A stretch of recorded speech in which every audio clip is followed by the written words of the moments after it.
안녕하십니까. 신인견의 군사TV 알기 쉬운 무기 백과입니다. 오늘도 흥미진진한 무기 소식 알기 쉽게 설명해 드리겠습니다. 자, 신인견의 군사TV 구독, 알림 눌러주십시오.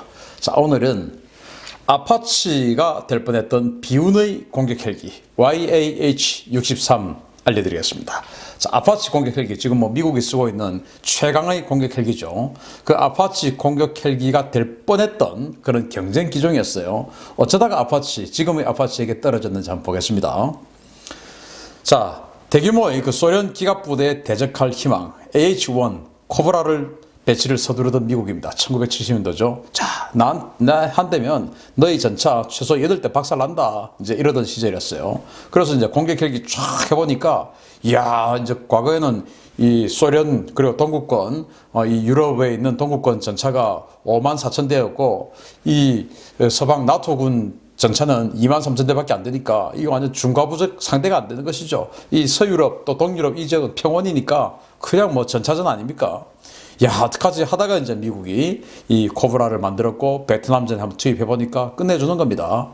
그래서 이제 시뮬레이션 해보니까 코브라 공격 헬기 한 대가 추락할 때 전차 한 최소 8대 정도를 격파할 수 있는 거예요. 그래서 야, 이제 소련군 저 전차들 우리가 이길 수 있다라고 된 겁니다. 자, 그런데 소련이 또 가만히 있지 않죠. 재빨리 장군, 이 코브라의 장군의 멍군을 때립니다. 그게 뭐죠? 바로 방공 시스템을 개발합니다. 야전 방공 시스템. 그래서 1972년도에 ZSU-23, 이게 이제 쉴카라는 건데 23mm 대공포예요. 그거 4연장 대공포입니다. 그래서 ZSU-23-4라고 하는 건데, 이거와 SA-7이라고 하는 어깨 견착식 단거리 지대공 미사일, 이 조합으로 박살을 내겠다, 이제 이런 거예요. 이 쉴카의 이 레이더는 한 20km를 탐지를 합니다. 그러니까 이제 코브라가 토우 미사일을 쏘기 위해서 접근을 하면 이 토우 미사일 사정거리 한 5km 정도밖에 안 되니까 딱 접근을 하면 한 20km 밖에서 보고 있는 겁니다. 보고 있다가 딱 들어오면 이 SA-7으로 쏴버립니다. 왜냐? 미리 알고 있으니까. 그리고 그 사이로 또 들어오면은 이제 이 ZSU-23, 이 쉴카 23mm 기관포로 사격을 해버리는 것이죠. 그럼 이제 토우 미사일 같은 경우는 유선 유도를 하는 거예요. 그래서 앞에 있는 그 뒤에는 조종사가 타고 있고 앞에는 무장사가 타고 있죠. 그 무장사가 이렇게 보면서 계속 이제 유선으로 연결되어 있는 케이블이 연결되어 있어요.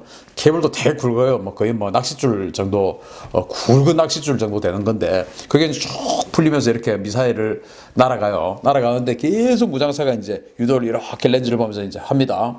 근데 너무 천천히 날아가가지고 한 3, 4km 날아가려고 하면 10초 정도 걸리는 거예요. 10초. 그때 이제 이 어깨 견착식 미사일 확 쏴버리면 어떻게 됩니까? 도망가야 되죠. 그러면 이제 도망가야 되면은 이 유도를 풀어버리면은 그 미사일은 엉뚱한 대로, 토우 미사일은 엉뚱한 대로 날아가 버리죠. 그러니까 이제 헛방 치는 겁니다. 그래서 이제 이렇게 멍군을 때립니다. 소련이. 그래서 미국이, 야, 이거 안 되겠다. 이제 더 센 놈을 만들자. 우리가 그렇다고 전차를 소련처럼 저렇게 많이 만들 수 없으니까 공격 헬기를 더 센 놈을 만들자. 이제 이렇게 된 거예요.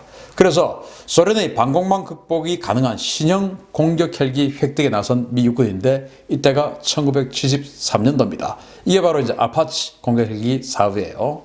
자, 미 육군님이 휴즈님과 벨님을 채팅방에 초대했습니다.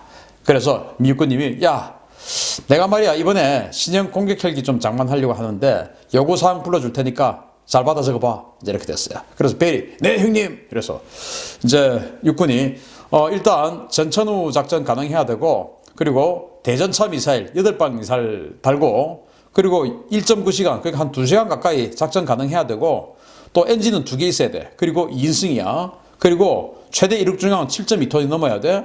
그리고 소련 놈들 대공포 맞아도 최소 30분 이상은 날 수 있어야 돼. 알았어? 이제 이렇게 된 거예요. 그래서 벨이, 공격 헬기 하면 또 저희 아닙니까? 저한테 맡겨두세요. 이제 이렇게 되고, 휴즈는, 예, 형님, 좋은 제품으로 찾아뵙겠습니다. 이제 이렇게 된 겁니다. 자, 벨은 바로 코브라를 만드는 그 회사예요. 코브라. 휴즈는 500MD를 만드는 그 회사예요. 그래서 소형 헬기를 만드는 휴즈, 그리고 현재 미국군이 쓰고 있는 코브라 공격 헬기를 만들고 있는 벨, 누가 봐도 지금 벨이 이기게 생겼죠. 그래서 휴즈는 사운을 걸고 달려듭니다. 그래서 이제 자기네들은 조그만 이 잠자리 같은 이 500md밖에 없으니까 사원을 걸고 달려 들어가지고 모델 77이라는 걸 만들어요. 1975년도에. 자, 딱 봐도 지금 이제 우리가 쓰고 있는 아파치 공격 헬기하고 비슷하게 생겼죠. 이게 이제 휴즈 YAH-64. 그러니까 뭐 Y자 빼면 AH-64. 그러니까 지금 아파치. 그러니까 뭐 이게 선정이 된 거죠. 최대 이륙 중량은 10.4톤입니다. 엔진 출력은 1690 샤프트 마력짜리 엔진 2개. 그리고 최대 속도는 시속 293km. 작전 반경은 480km.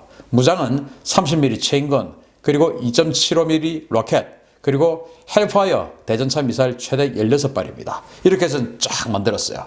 그리고 이제 소련이 그 23mm 대공포 시스템인 쉴카를 이제 대량으로 지금 배치를 했으니까 그 이 조종석 하부, 이 하부는 23mm 대공포를 맞아도 격파되지 않도록 딱 장갑을 뚫어놨고, 그리고 이제 이 유리창, 이 조종석 이 유리창 같은 경우는 또 관통되면 안 되지 않습니까? 이것은 12.7mm.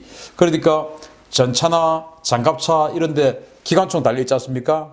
그게 이제 12.7mm 대공기관총이거든요. 그래서 그 12.7mm 대공기관총을 맞아도 조종사가 죽지 않고, 옆에서 맞아도, 그래도 밑에서는 또 23mm 대공포를 맞아도 죽지 않는 그런 이제 설계를 해서 딱 만들었어요.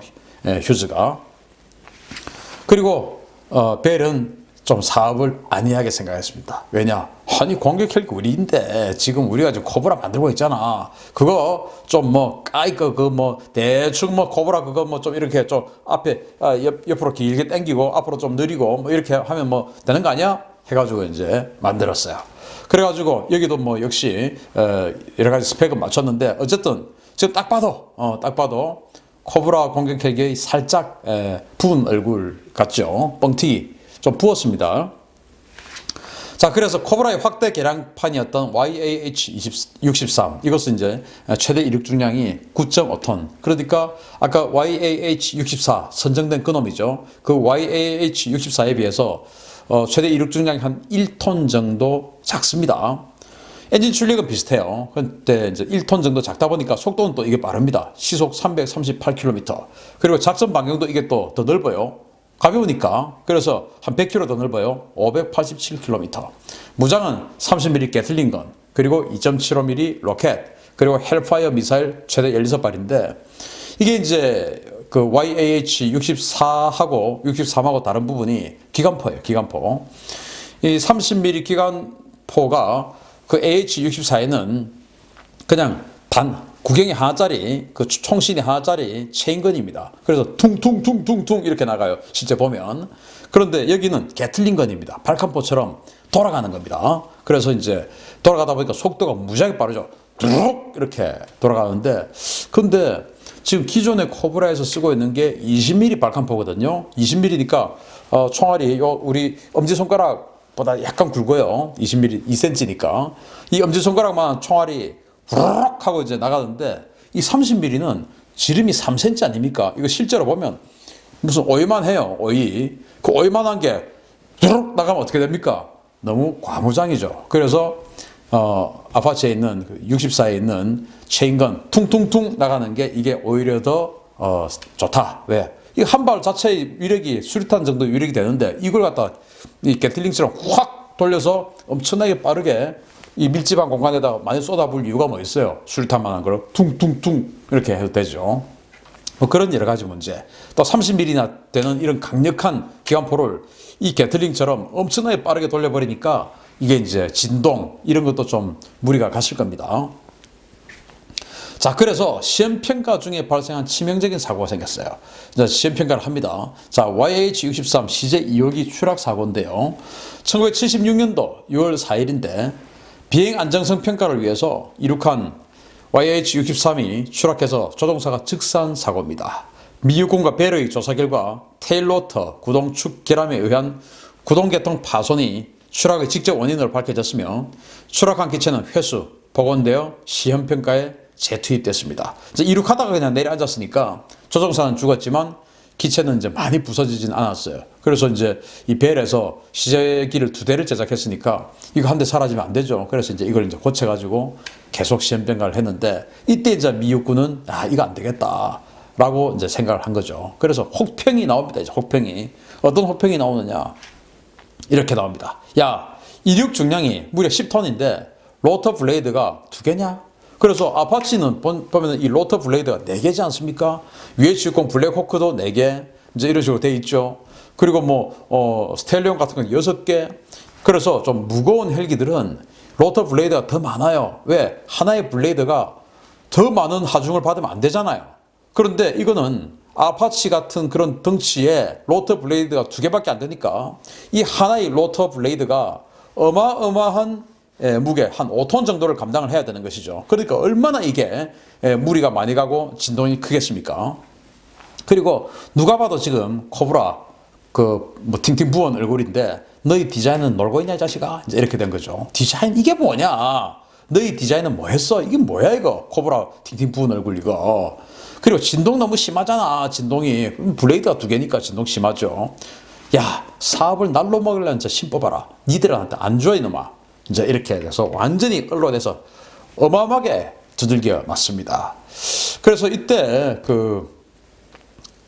벨 같은 경우는 사실은 미 육군에서 하는 엄청나게 큰 사업이 바로 이 공격 헬기 사업과 기동 헬기 사업이었는데 그거 다 떨어졌어요. 기동 헬기는 그때 이제 시콜스키의 UH-60에게 져버렸고 공격 헬기는 또 이 휴즈의 YAH-64에게 져버렸어요. 2개 다 이제 자신들이 들이댔는데 둘 다 UH-1 그것을 이제 베이스로 하다가 UH-60에게 졌고 또 이것은 또 AH-1 코브라를 베이스로 해가지고 뭐 조금 팅팅 부은 얼굴 해가지고 아파치에게 져버렸습니다. 그래서 이제 미 육군의 차기 공격 헬기 즉 AH-64가 된 그 아파치 공격 헬기를 만드는 사업에 벨이 들이댔다가 코브라 팅팅 부은 얼굴로 만들어서 떨어져 버렸습니다. 자, 그래서 혁신에 밀린 YAH-63의 쓸쓸한 말로입니다. 뭐 제가 그동안 그 경쟁하다 떨어진 진 그런 기종들 여러 대 지금 보여드렸죠. 뭐 X32도 보여드렸고 여러 대 앞으로도 좀 보여드릴 거예요. 그런데 그런 것들 대부분 그 피마라고 해서 그 애리조나주 투싼에 가면 항공기 박물관 있어요. 여기 가면 저도 한번 가봤는데 정말 멋지게 딱 해가지고 전시 막 해놨습니다. 웬만하면 다 있어요. 근데 그 피마에 가도 이건 없어요. 그래서 얼마나 미운 털이 바뀌었으면 이게 지금 어딘지도 모르겠는데 여기 그냥 담장 안에 이렇게 그냥 쓸쓸하게 그냥 뭐 편말도 하나 없이 이런 식으로 말로를 보내고 있습니다. 혁신 없으면 이런 식으로 된다. 그래서 제가 항상 주장하는 거예요. 디자인 좀 잘해라. 우리나라 무기 성능 좋은 거 많아요. 근데 디자인은 완전히 구리입니다. 그래서 디자인 좋게 만들면 우리나라 무기도 전 세계에서 완전히 날개에 돋친 듯이 팔려나갈 만한 거 그런 거 꽤 있어요. 그래서 디자인 정말 좋아야 된다 라는 말씀을 드리면서 오늘 순서 마치겠습니다. 감사합니다.